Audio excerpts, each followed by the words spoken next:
Good morning, everybody. Welcome to Solo ReacTalk. Today, I'm going to be reacting to a playlist requested by multiple people. However, in particular, Mitch suggested that I should watch this playlist. He reminded me, actually, that I said that I was going to watch this playlist. It's called Kronan da Kunin by Baldermort's Guide to Warhammer.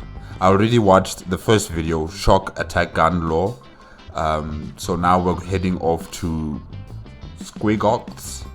Is that how you pronounce them? SQUIGGOTHS? Orks, yes. I don't know these orcs, but yeah, they look interesting. They look like dinosaurs or something. Yeah. So we're going to continue on with episode 2 or part 2.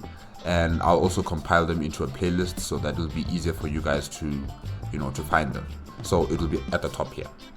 Okay, remember, if you want to check out the original video as well as Baldermort's Guide to Warhammer YouTube channel, the links are in the description below. And let's start. 3, 2, 1, go.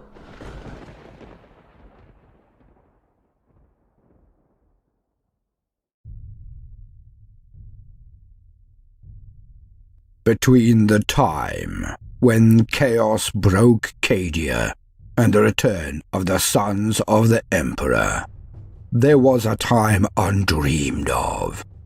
And unto this, Kronan, destined to wear the jeweled crown of Aquilonia upon a troubled brow. It is I, his chronicler, who alone can tell thee of his saga. Is Kronan still trying to be, what is it again, cunning? Is he still trying to be a cunning orc? To think about how is he going to defeat his enemies instead of just, charging ahead and attacking the enemy, the traditional orc way. Is he still trying to be different in terms of thinking, of strategy, and fooling the, what did they call them? The normies or the humies? I don't know what Baldermort's Guide calls them, but yeah, the humies, I think. Yeah. To misdirect the humies into a trap and then kill them there. Is he still trying to be that type of war boss? Yeah, I'm just wondering. Let me tell you of the days of high adventure. Continued from Shock Attack Guns. Kronan walked purposefully along the trail to that most sacred of spots yet again. It had been an eventful week, possibly the most eventful of his life. Well, apart from the time he killed and ate the previous boss and all of his knobs, of course. But that was some time ago now, and Kronan was sure that this week would eclipse even that great moment. Well, he would if he knew what an eclipse was, of course. But the point is the same. Let us not prevaricate over the vernacular deployed, eh? Kronan did not trudge as he had before, the time he had come to this holy site to perform this titanic deed. It was unknown to him then. It was esoteric, to be feared. But things were different now. For Kronan had gone up in the world since his victory over the Humies under metal boxes. He had Humies, not normies, but Humies. Okay. Used that most holy of things, his faith in Gork and Mork, to permit him the foresight, the genius, the cunning, to resolve the issue that had been plaguing his tribe for many a moon. The riddle of the boxes. Using the shock attack guns, he had resolved the riddle and had cracked the nut, had defeated the Humies with cunning. And so it was that as the glory of his victories over the Humies had spread far and wide, a miracle had happened. Truly, Kronan was blessed by the gods. For 3 of the local tribes had arrived. There had been much excitement as each made their way to the valley, for it was hoped by all that a huge scrap was in the offing. Many were disappointed, initially only, of course, that they could not scrap with each other. But when the bosses met, and each in turn held Kronan as the cunning, they would follow him in his efforts against the Humies. For where one victory was gained, surely more were in the offing, and as much as the boys did love to fight each other, that was as nothing compared to the joy of fighting and beating the Humies.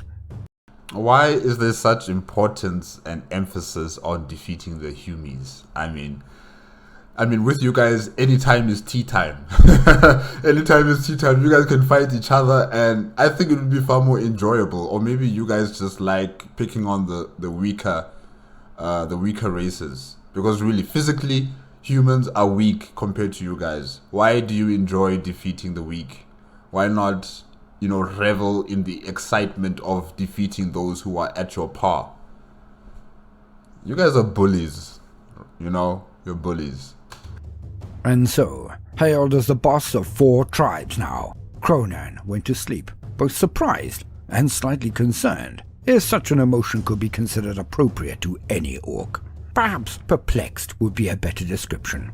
For one thing foxed Cronan, when he happily but wearily retired for the evening. How in the name of Baldermort was he going to find more cunning? He was uncertain if he could repeat the supreme display, but after expelling excess grub and voiding his bowels, Cronan decided it was an issue for the morning. And so, as the morning came, Cronan awoke as he had never awoken to a morn before. So orcs can sleep? I thought... Well, actually I didn't think about, their... What do they do exactly? All I know is that they fight, and they build stuff, but I never thought that they would be having a sleep schedule, and yeah, it sounds a bit weird. It sounds a bit weird, because all I know about the orcs from the Warhammer 40k universe is that they eat each other, and they eat, other beings. They fight continuously. They build, construct their own types of technology and titans and other forms of weapons and vehicles that they use, and even spacecraft. That's what I know what the orcs do. But having a sleep schedule, that's interesting. What else do they do that I would have never thought of? Do they read books? No, maybe not that. But I'm just fascinated now to delve deeper into the orc society, And I know it's not homogenous. They don't all do the same thing. But I just want to know from the different clans what happens exactly, during their free time. If they are not eating, fighting, or building something, what else are they doing? Yeah. He was now the boss of 4 tribes, had literally tripled or more his power in the one feast. His mind was aware with things he had not really been aware of before. Ideas. He barely remembered the word. It was used by the prophet at the big boss bash. Cronan knew it had something to do with cunning.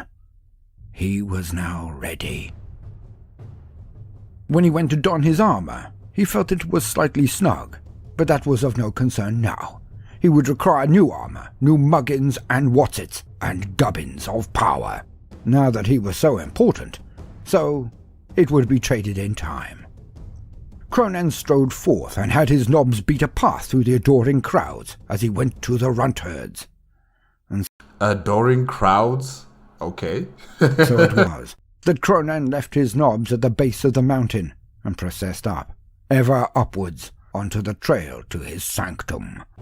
With him was a trail of grots, all tied one to the other in a line. Oh no, is he going to eat them? Oh, okay. A dozen were in his wake as he strode. Finally Cronan reached this, the highest point of the mountain, where there was a plateau from which the entire valley could be seen, and thus he walked unto his thinking spot. He assumed the position, cross-legged, sitting at the very edge of the ledge, surveying his realm. Cronan would do things differently this time. He knew that cunning did not entirely reside just in hats, but he donned the one he had taken from the leader of the Humies, in case his previous theorem still had any weight. But Cronan had even used cunning when planning how to arrange this period of contemplation, to find even greater cunning. For Cronan had measured his last attempt at thinking, and posited that it may have been the squealing of the grot, not just the crunching on them, that had been of most use to his Herculean cogitation. Thus, attempting to not just replicate, but to improve On the previous session, he had garnered 12 thinking grots. Oh no. As he tugged on the rope that confined them, they tried to drag backwards, but as none of them worked at the same time, some even tripping the ones closest to Cronin and then giggling insanely, the line moved forward quickly. Cronin grabbed the first grot, and with pragmatic swiftness, as it was merely a means to an end, he ripped the head off the first grot to prevent squealing too close to him, then pulled off its limbs and slowly began to munch. He could feel it. The cunning rising. The thinking grots, the thinking spot, the thinking hat. But he needed the one more thing. Cronin absently dragged on the rope on one of the grots that was then grabbed, untied, and tossed over the edge of the cliff. No.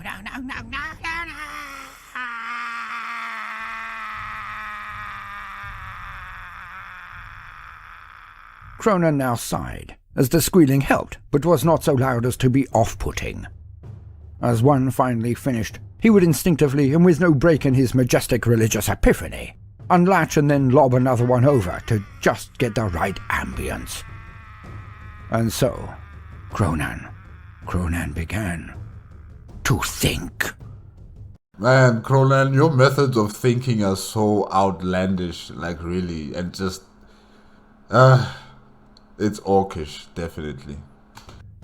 He had the Hume boxes, he knew.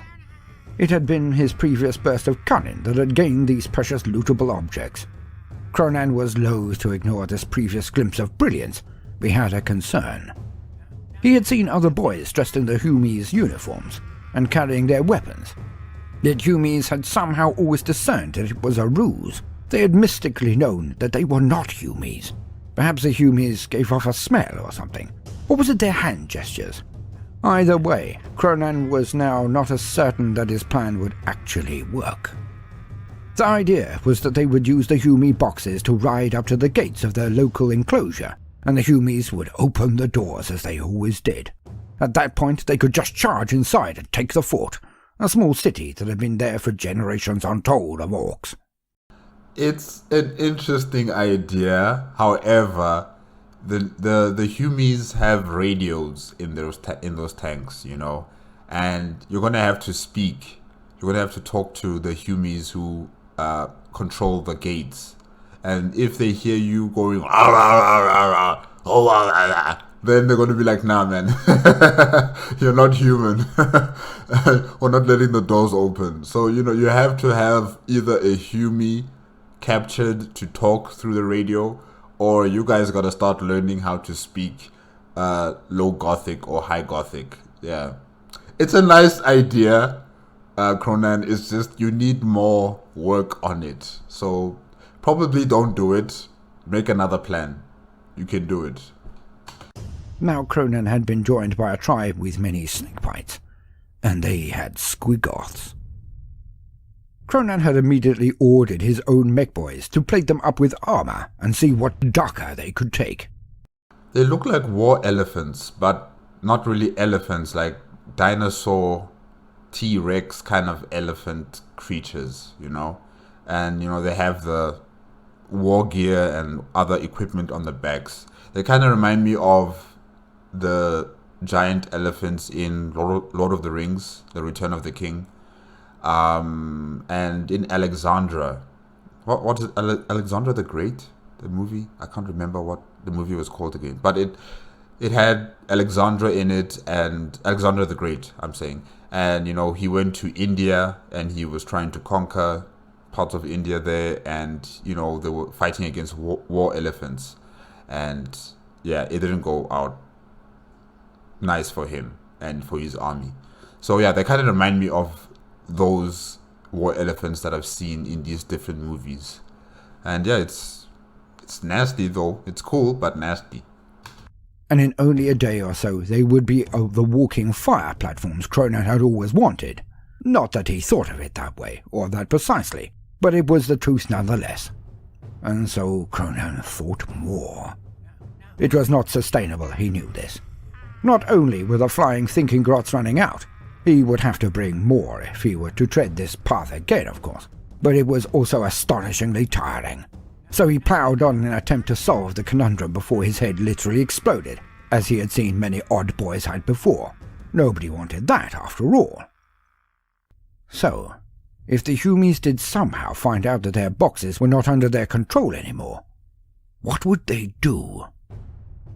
Cronan near fell off the ledge himself as he tossed over his last flying thinking grot. No, for it hit him. Like a thunderclap from the backside of Gork it hit him. He would have 2 plans. A plan within a plan.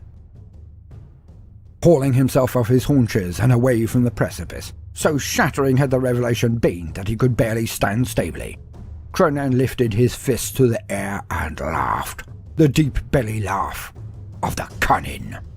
For he would do both plans.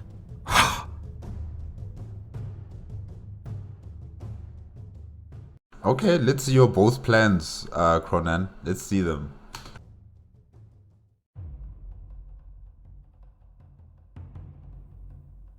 The armoured column drove down the road that led directly to the gates of Aquilonia Subsector 12, Mining Settlement 5.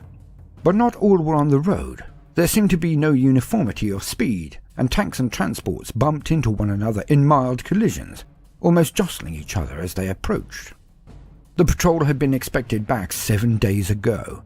The news had gone out to be on alert for any missing vehicles, or any survivors from the patrol. For surely they had been the prey of the filthy greenskins. How? Nobody knew. It was supposed to be a culling force after all. But it had finally happened. Hence when the ramshackle column approached, everyone at first was elated. There were cheers that went up from the wall as it hove into view. But the celebrant mood had soon evaporated at the state of the column arriving. Initially, as they got closer, it was looked upon with pity, as they moved as if all of the remaining occupants, drivers especially, had been shell-shocked, battered to the very edges of exhaustion. As the column became properly visible, it began to dawn on those officers on the gate guard that something was deeply amiss.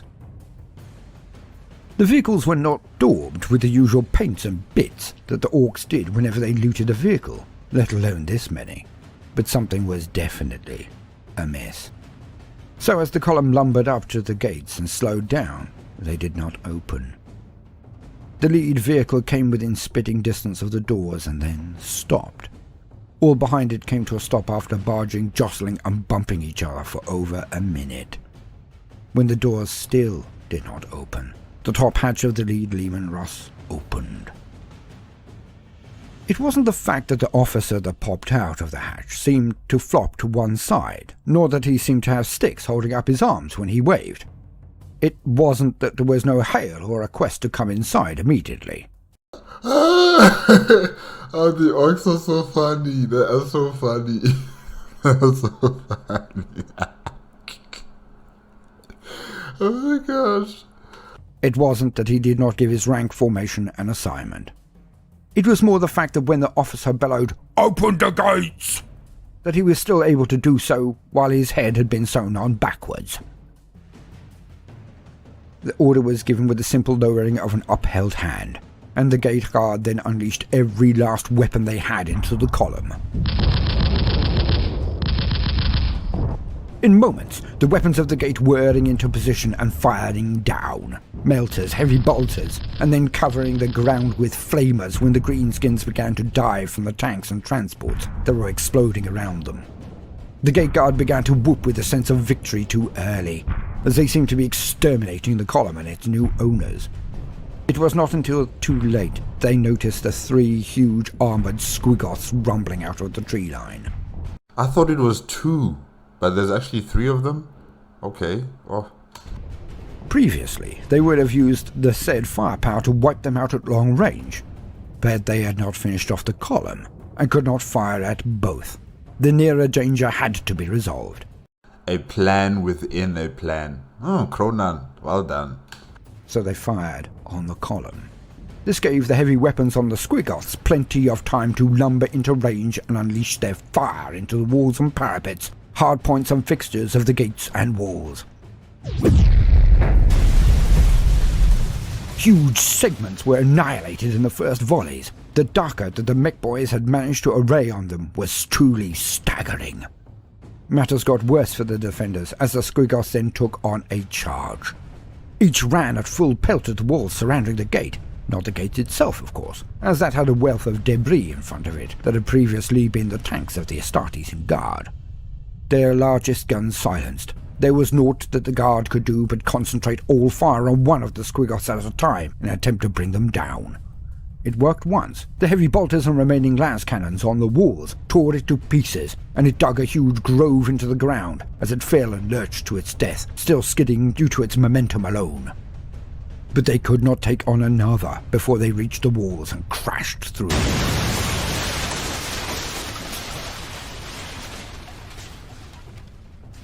Well, the second one did.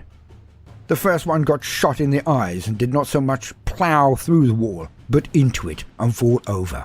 But the effect was the same. The walls in two huge rents were down. The horde of boys that were following the SQUIGGOTHS then rampaged through the breaches and into the city.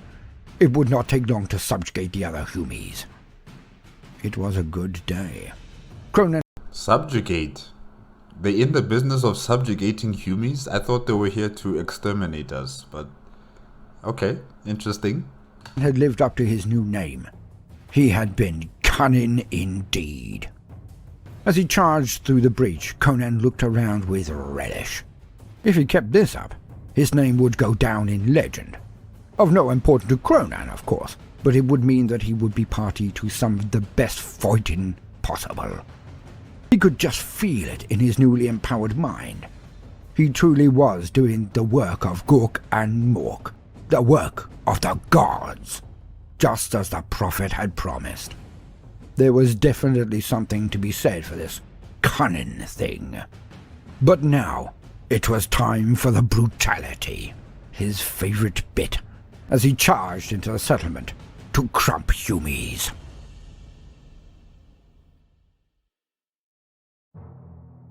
Well done, Cronan, well done. You have done splendidly well here with your plan within a plan. It was excellent. It was funny, but it was excellent.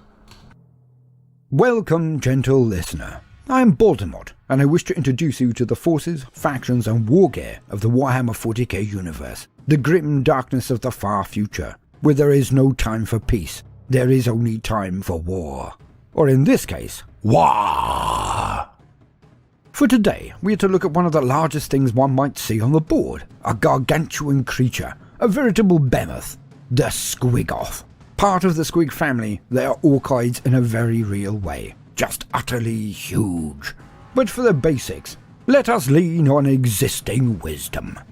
To quote, a SQUIGGOTH is the largest species of squig, a form of ravenous Orkoid creature used by orcs as food and pack animals.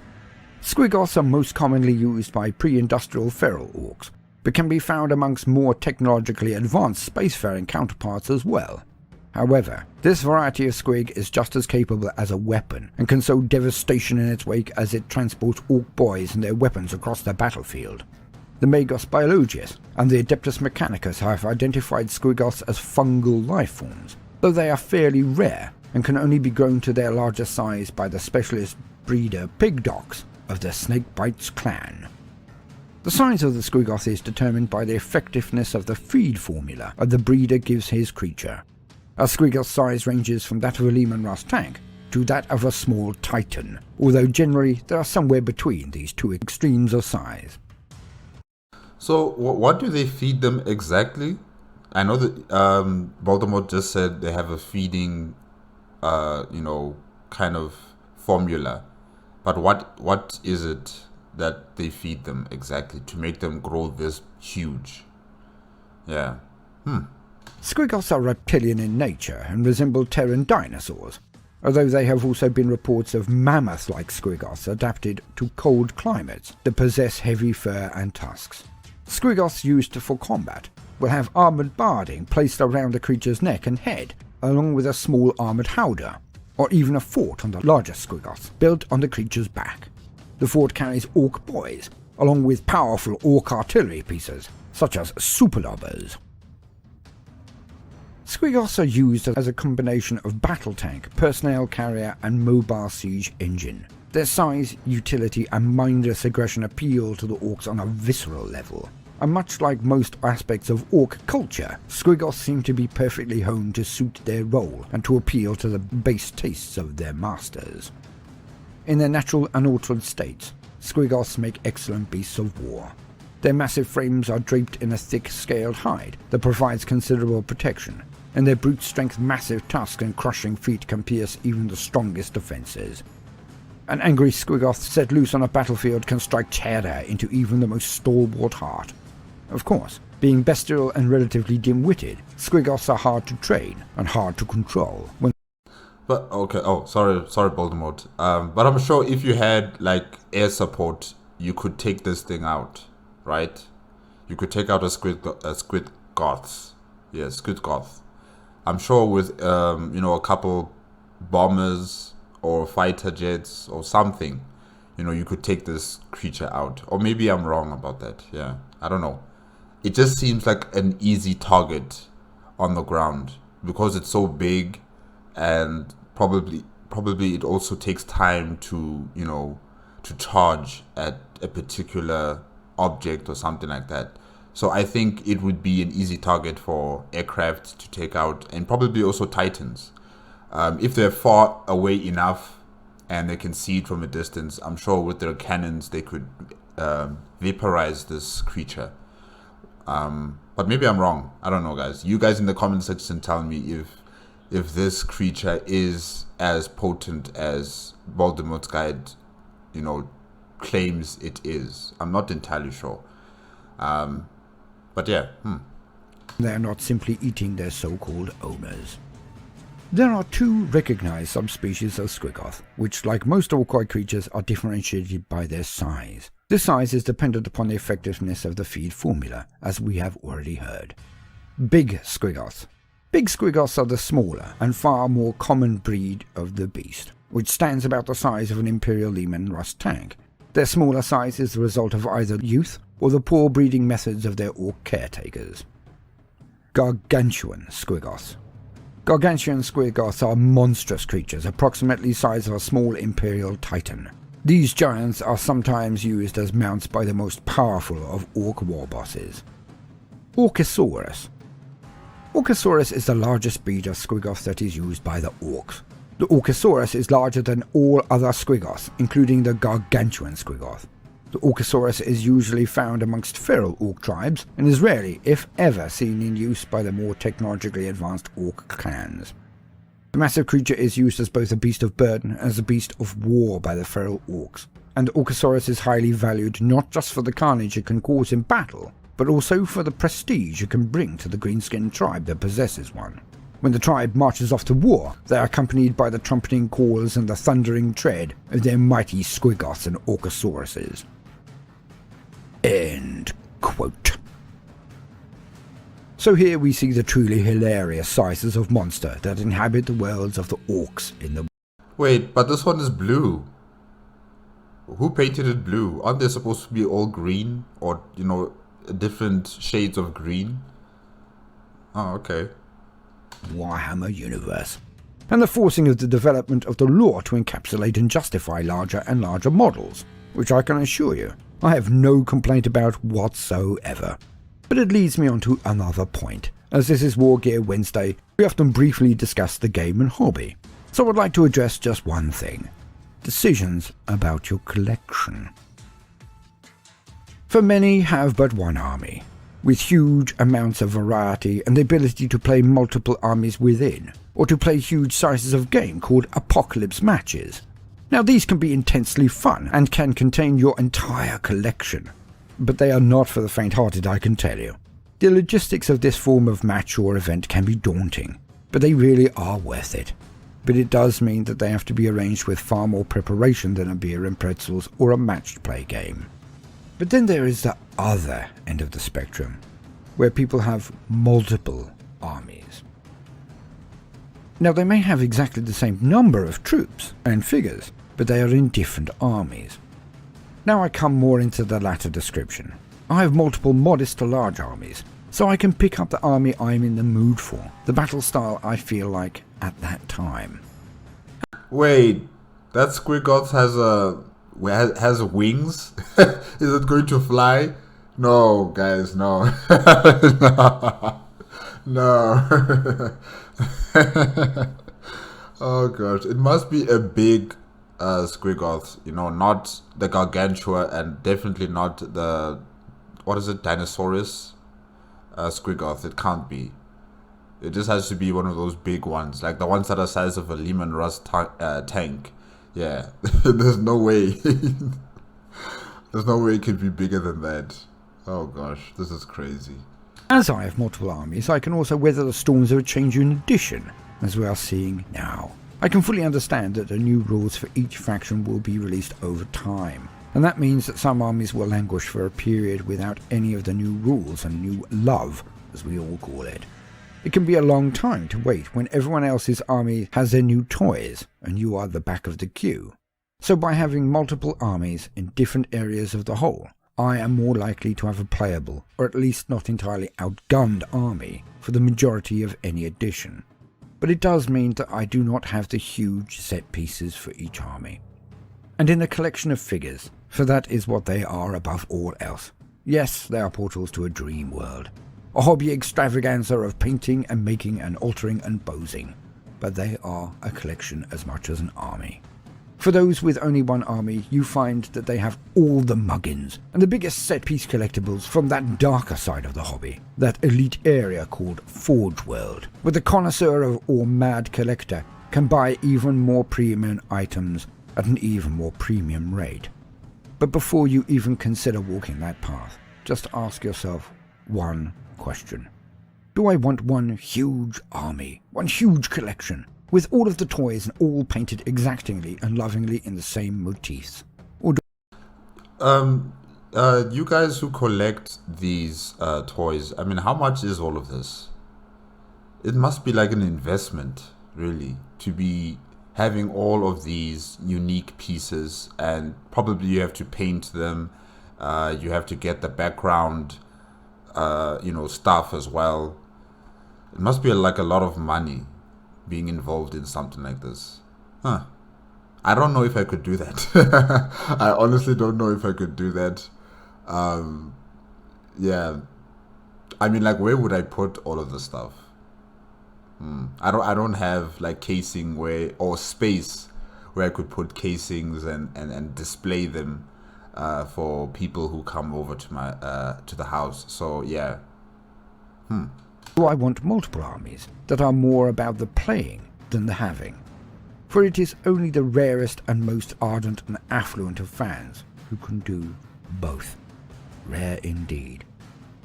Whatever you do though, enjoy yourself in the decision-making process as much as its resultant direction in the hobby. For every second you are thinking about this silly world and its equally fun and silly hobby aspect, you are not worrying about your real life concerns. Sorry to harp on about that, but it really is the crux of it all to me. It's a hobby. It's supposed to be relaxing. So enjoy it. I have been Baldermort, your faithful servant. I hope you have enjoyed this introduction to the SQUIGGOTHS. If so, then please do consider liking and subscribing.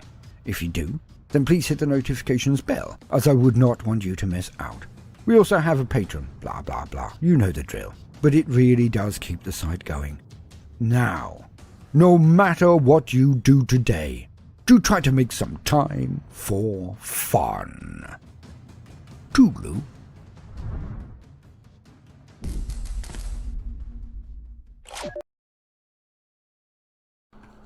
Okay guys, that's it with SQUIGGOTHS Orks, made by Baldermort's Guide to Warhammer. Yeah, Cronan, well done to you. You have become exceptional and, just experienced in becoming cunning. Creating plans or a plan within a plan and executing those plans and, gaining victory over the Humies. And I just wonder, for how long is this winning streak going to happen for you? Because, look, I'm a Humie, so I'm a bit biased, and I want the humans to win or to survive. I want them to kill you one of these days. I don't know when will that happen. Those who support the Orks, look, I'm not sorry, okay? I'm not sorry. I want this guy to be defeated. But it's interesting to see his development, you know, how he's trying to make plans to defeat his enemies. I find that interesting. And also the SQUIGGOTHS, yeah, this is something different. I never knew about these creatures. I thought the Orks created, you know, large titans to defeat their enemies. I didn't know that they had SQUIGGOTHS, you know, creatures that are born from Orks themselves, you know, that they would feed and make them grow larger, and they would also use them as some sort of a titan, you know, or a mobile fortress. So yeah, that was quite interesting to learn about. Yeah, like really the Orks, I've said this before, that they are one of the most successful races in the Warhammer 40k universe. You know, they don't necessarily need technology or manufacturing or manufacturing to conquer an entire world. They can just use themselves. All different forms and shapes and sizes of Orks have their own purpose. You know, there are those who are there to be eaten, there are those who are there to be used as weapons, there are those that are there to be the warriors, the leaders, and then there are those that are meant to be used as you know, war chariots, if I can say that. You know, things that will be carrying big guns on their backs, charging at the enemy's fortifications. You know, so there's a lot of things that the Orks as a species can use that don't necessarily have to conform to what is expected of a civilization. You know, using material from the earth, digging it up, making it into weapons, and then using it against your enemy. They are already having that pre-installed in their own genetics. So yeah, it's amazing. It's amazing how they are so adaptable and how they can find answers to things that, you know, seem quite difficult, but to them it's like they're done. Guys, that's it for today. Remember, if you want to check out the original video as well as Baldermort's Guide to Warhammer, the links are in the description below. If you like my reaction, please give me a like, comment, and subscribe to my channel. Click on the notification bell if you want to be up to date with my latest videos, and I will see you guys next week, Thursday. Yeah, okay, bye bye.